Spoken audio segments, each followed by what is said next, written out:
Sir, তো সর্বশেষে sir আপনি ইন ব্রিফ আমাদের দর্শক শ্রোতা যারা আছেন তাদের উদ্দেশ্যে কি বার্তা দিতে চান স্যার? আমি সকল অভিভাবককে একটা জিনিস বোঝার জন্য অনুরোধ করব। এই মুহূর্তে যদি আপনার কাছে কোনো লোক যায়, সে কিন্তু তিনটা জিনিস মাথায় নিয়ে যাবে। এক, সে চিন্তা করবে যে আপনার কাছে যে যাচ্ছে আপনি তার সাথে কেমন আচরণ করবেন, কেমন ব্যবহার করবেন, এবং আপনি তাকে সাহায্য করবেন কিনা, অর্থাৎ আপনার নৈতিকতা। দুই, সে চিন্তা করবে যে আমি যে ওনাকে এই সমস্যাটা জানাবো, উনি কি সমস্যাটা ধরতে পারবে, বুঝতে পারবে, উনি কি দ্রুত সুন্দরভাবে সমাধান করতে পারবে, অর্থাৎ আপনার দক্ষতা। এবং উনি এটাও চিন্তা করবে যে উনার এই নৈতিকতা দক্ষতা গড়ে ওঠার জন্য ওই পরিমাণ জ্ঞান কি উনার আছে। অতএব একটা মানুষ কিন্তু কোনোভাবেই আপনার কি রেজাল্ট হয়েছে এটা নিয়ে মাথা ঘামাবে না। সে মাথা ঘামাবে আপনার জ্ঞান, আপনার নৈতিকতা, আপনার দক্ষতা নিয়ে।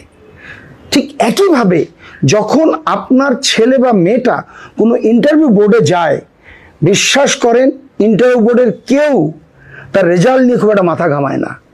ইন্টারভিউ বোর্ডের সবাই মাথা ঘামায় তার জ্ঞান কি পরিমাণ, তার দক্ষতা কি পরিমাণ, তার মধ্যে কি পরিমাণ নৈতিকতা আছে।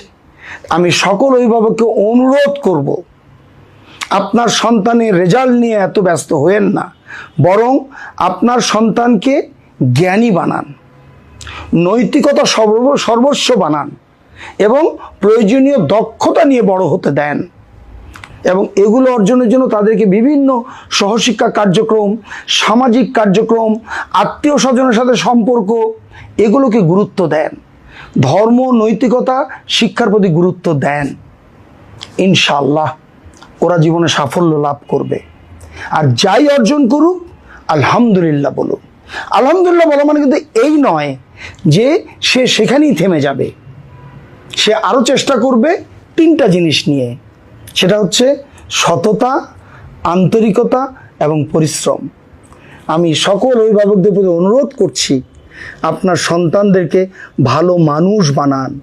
যদি ভালো মানুষ বানাতে না পারেন, তার বিষাক্ত ছোবলের প্রথম শিকার হবেন আপনি।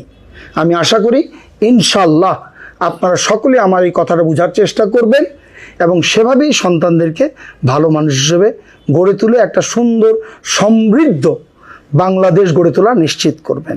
আসসালামু আলাইকুম। শুধু দর্শক শ্রোতা, আজকে আমাদের এই অনুষ্ঠান এই পর্যন্তই ছিল। আমি প্রথমে যে কথাটি দিয়ে শুরু করেছিলাম, education is the most powerful weapon to change the world. আসলেই জ্ঞানী শক্তি, এই কথাটি আমাদের সবার মনে রাখতে হবে। আসুন আমরা সবাই একটু নতুনভাবে ভাবি আমাদের এই এডুকেশন সিস্টেম এবং এই যে আলোর ধারা, এই যে জ্ঞানের যে ঝর্ণা ধারা, এর মধ্যে আমরা সবাই অবগাহন করি। সবাইকে শুভেচ্ছা জানিয়ে আজকে এ পর্যন্তই। আসসালামু আলাইকুম। আসসালামু আলাইকুম।